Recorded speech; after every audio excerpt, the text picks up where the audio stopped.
18ویں صدی کے آخر میں قصیم کے علاقے میں ایک نوجوان عورت نے ایک عجیب و غریب خواب دیکھا جسے تاریخ کے حیران کن خوابوں میں شمار کیا جاتا ہے۔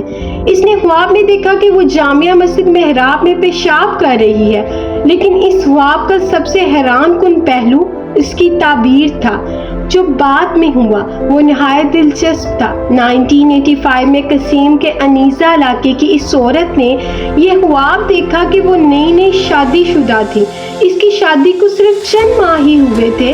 اس کا شوہر ناصر نامی ایک شخص تھا جو خوابوں کی تعبیر بتانے میں مشہور تھا اور اس میدان میں وسیع علم رکھتا تھا۔ ناصر کو اس بات کا اندازہ نہیں تھا کہ وہ ایک ایسا خواب سننے والا ہے جو ان کی زندگی بدل دے گا۔ وہ نہیں جانتا تھا کہ اس کی بیوی ایک ایسا خواب دیکھے گی جو خوفناک اور حیران کن ہوگا، لیکن قدرت کی تدبیریں اپنا راستہ خود بناتی ہیں۔ اور اسی طرح ایک دن عورت صبح کو خوفزدہ اور پریشان ہو کر اٹھتی ہے۔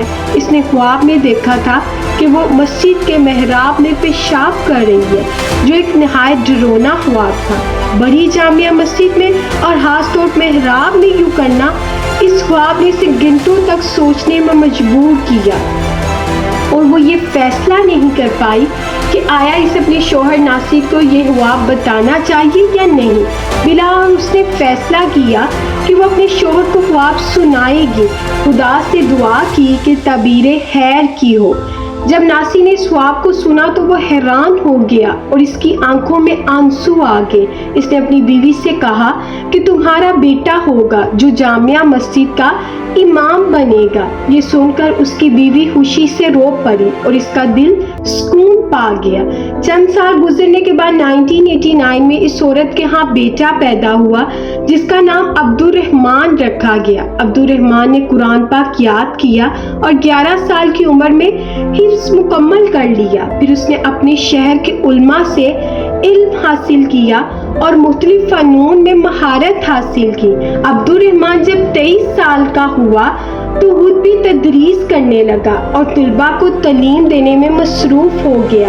1350 ہجری میں وہ اپنے علاقے کے سب سے بڑے استاد بن گئے اور جامع مسجد کے امام مقرر ہوئے۔ بعد میں وہ جزیرہ عرب کے مشہور ترین علماء میں شمار کیے جانے لگے۔